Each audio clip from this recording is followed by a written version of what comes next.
Coucou tout le monde, alors comme promis la recette du cheesecake aux noix de pécan et au caramel beurre salé.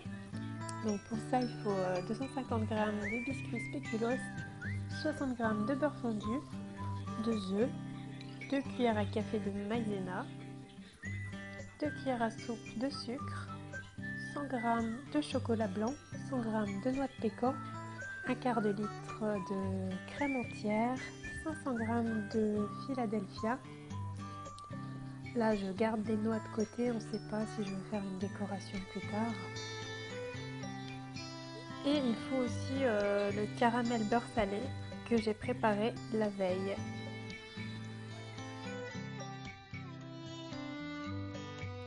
Ensuite, je prends les spéculoos et puis je les passe à la moulinette pour les rendre un peu farineux.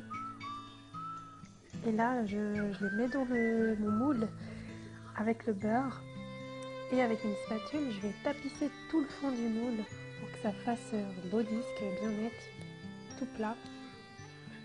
Et ce disque-là, je vais le mettre au frigo en attendant.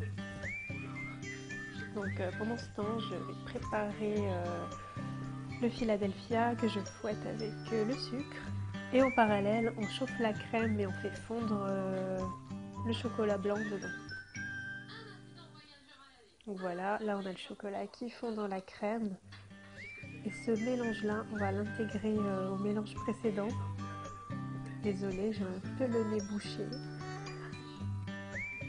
Donc voilà, après on ajoute les œufs, la maïzena, qu'on voit pas, je sais pas où elle est, ma vidéo.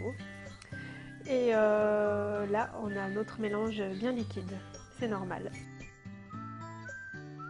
Ensuite, on va prendre les noix de pécan, puis on va les passer à la poêle directement. Pas besoin de mettre d'huile ou quoi que ce soit, on met directement ça dans une poêle et on secoue parce que ça brûle très vite. C'est pour les rendre un peu plus croquants. Ensuite, on reprend vite notre pâte et on met vite un petit peu de caramel beurre salé dedans. Et on verse dans le moule avec les noix saupoudrées dessus directement. On met ça au four 50 minutes à peu près à 180 degrés. Et dès la sortie du four, on arrose vite de caramel beurre salé. On profite que le gâteau il est chaud. Et après ça, on va le laisser totalement refroidir.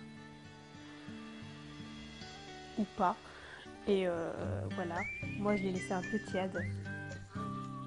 Et après on le démoule tout simplement, puis on arrose encore de caramel quand on sert nos parts de gâteau. Donc si vous avez aimé cette recette, n'hésitez pas à la tester et à la partager et à liker ma page. Donc voilà, gros bisous tout le monde.